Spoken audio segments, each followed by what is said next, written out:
Apple vient tout juste de présenter les nouveaux iPhone 15 et 15 Pro, ainsi que les Apple Watch série 9 et Apple Watch Ultra de seconde génération. On fait le point. On commence tout de suite par les iPhones, et donc avec l'iPhone 15, celui-ci sera donc équipé du Dynamic Island, donc c'est la même chose que pour les iPhone 14 Pro, vous aurez les mêmes fonctionnalités.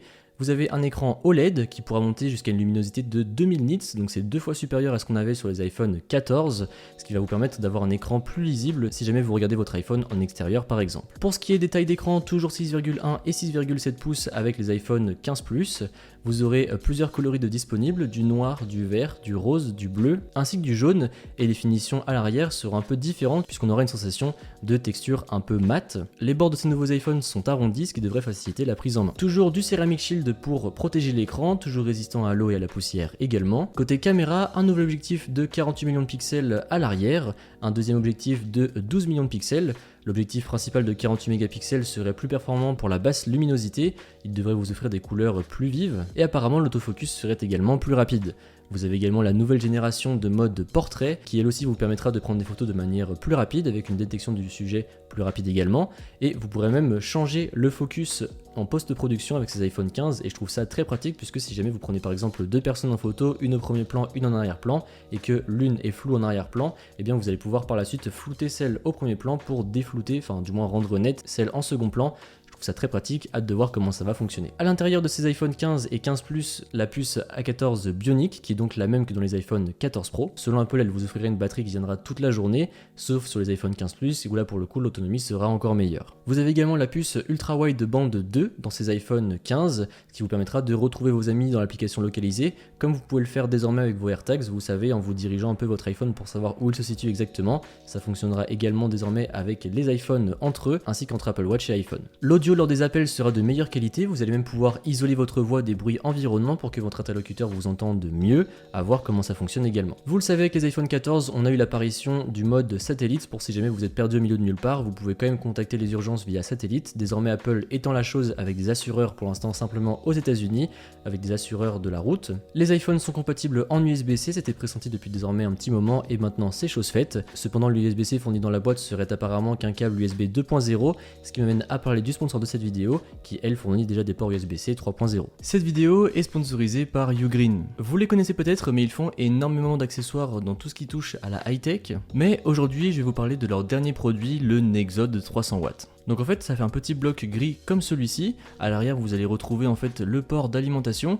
Vous avez un câble d'alimentation de 2 mètres de fourni avec, donc comme ça, vous pouvez le placer plus ou moins loin de vos appareils, plutôt pratique. Sur le dessous, vous avez des patins antidérapants, donc là encore une fois assez pratique pour le mettre par exemple sur une surface glissante. Mais surtout sur la face avant de ce bloc, eh bien vous avez 5 chargeurs, et donc en fait vous avez 4 ports en USB-C et un port en USB-A. Donc vous avez un port USB-A et un port USB-C en charge rapide, donc les deux du bas, et après si vous remontez, les deux autres du dessus sont en 100 watts, et le port en USB-C le plus haut recharge quant à lui jusqu'au 140 watts. Donc en gros, pour vous donner une ordre d'idée, ici sur mon MacBook Pro, j'ai à peu près une 62% en à peine une demi-heure, ce qui est plutôt très rapide.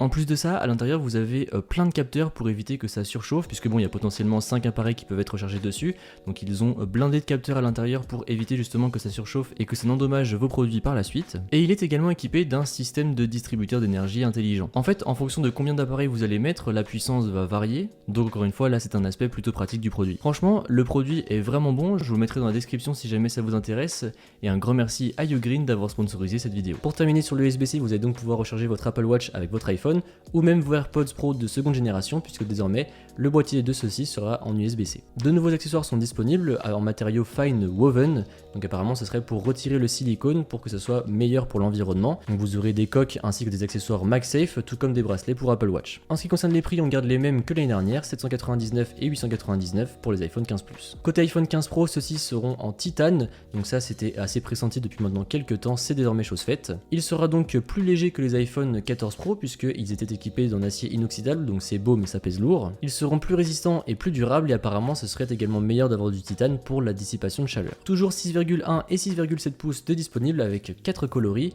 du bleu, du gris sidéral, de l'argent et du gris titane que je trouve absolument magnifique. Apparemment, l'iPhone a été conçu de telle sorte à ce qu'il soit plus facile à réparer, plutôt bien pour l'environnement. Adieu le Silent Switch qu'on avait sur l'iPhone de première génération, désormais bonjour le bouton action.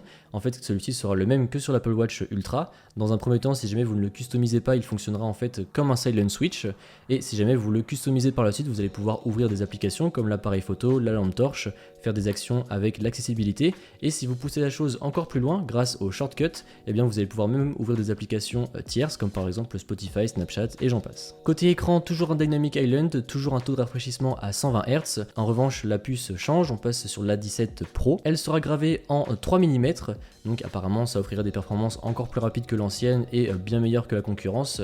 Je ne sais plus les chiffres qu'Apple a donné, mais vous savez que c'est toujours X plus rapide que l'ancienne génération, X plus rapide que tel smartphone sous Android.